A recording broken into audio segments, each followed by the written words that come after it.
బంగారం, stock market, real estate పెట్టుబడికి ఏది బెటర్? ప్రస్తుతం ఎక్కువ మంది ఏ రంగంలో ఇన్వెస్ట్ చేస్తున్నారు? భారత్లో మెజారిటీ వర్గం సురక్షితమైన పెట్టుబడిగా ఏ రంగాన్ని భావిస్తోంది? ఈ ప్రశ్నలన్నిటికీ ఒకే ఒక్క సమాధానం: రియల్ ఎస్టేట్. అవును, బంగారం, షేర్ మార్కెట్ల కంటే ఇళ్ళు, ప్లాట్లు కొనుగోలు ద్వారానే అధిక రాబడి వస్తుందని ఎక్కువ మంది అభిప్రాయపడుతున్నారు. అందుకు అనుగుణంగానే బంగారం కంటే రియల్ ఎస్టేట్ రంగంలోనే రాబడి ఎక్కువగా ఉంటుందని ఆర్థిక రంగ నిపుణులు చెబుతున్నారు.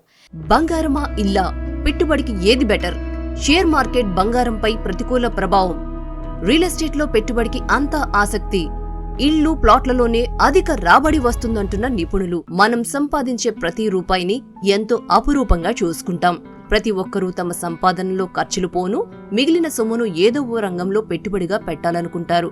పిల్లల భవిష్యత్ కోసం ఆస్తులను కూడబెట్టాలని కోరుకుంటారు. మరి కష్టపడి సంపాదించిన డబ్బులను ఏ రంగంలో ఇన్వెస్ట్ చేస్తే సురక్షితంగా ఉంటుంది, ఏ రంగంలో ఎక్కువ రాబడి ఉంటుందన్నది చాలా మందిలో మెదిలే ప్రశ్నలు. నిన్నటి వరకు మెజారిటీ జనం తాము కూడబెట్టుకున్న డబ్బులతో బంగారం కొనుక్కునేవారు. బంగారం అయితే మన దగ్గరే ఉంటుందన్న భరోసాతో పాటు అత్యవసర సమయంలో ఆర్థిక అవసరాలకు ఉపయోగపడుతుందని చాలా మంది అభిప్రాయపడేవారు. ఆ తర్వాత ఎక్కువ మంది పెట్టుబడి పెట్టేందుకు ఆసక్తి చూపిస్తూ వస్తున్న మరో రంగం స్టాక్ మార్కెట్. షేర్ మార్కెట్లో కొంతమేర నష్టభయం ఉన్నా అధిక లాభాలు వస్తాయన్న ఆలోచనతో చాలా మంది ఇన్వెస్ట్ చేసేవారు. భారతీయ సంప్రదాయంలో బంగారానికి ఎంతో ప్రాముఖ్యత ఉంది. అందులోనూ ఆడవాళ్లకు బంగారం అంటే ఎంతో మక్కువ.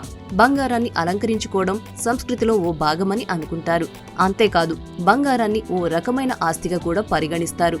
అందుకే చాలా మంది మహిళలు కేవలం అలంకరించుకోవడానికి మాత్రమే కాకుండా డబ్బులను బంగారంపై పెట్టుబడి కూడా పెడుతుంటారు. చాలా మంది షేర్ మార్కెట్లతో పాటు బంగారంపై ఇన్వెస్ట్ చేస్తూ ఉంటారు. అయితే ఇప్పుడు అందరిలో స్పష్టమైన మార్పు కనిపిస్తోంది. డబ్బులుంటే చాలు బంగారం కొనుక్కునే చాలా మంది దృక్పథం మారింది. దాచుకున్న, పొదుపు చేసుకున్న డబ్బులను బంగారం కంటే ఎక్కువ రాబడి ఇచ్చే రంగంపై పెట్టుబడిగా పెడుతున్నారు. అందుకు బంగారం ధర ఆకాశాన్ని అంటుతుండడం ఇందుకు మరో కారణంగా చెప్పుకోవచ్చు. ప్రస్తుత పరిస్థితుల్లో రియల్ ఎస్టేట్, బంగారం ఈ రెండిటిలో ఏది ఎంపిక చేసుకోవాలన్నది భారతీయ సంప్రదాయ పెట్టుబడిదారులకు పెద్ద ప్రశ్నగా మారుతోంది.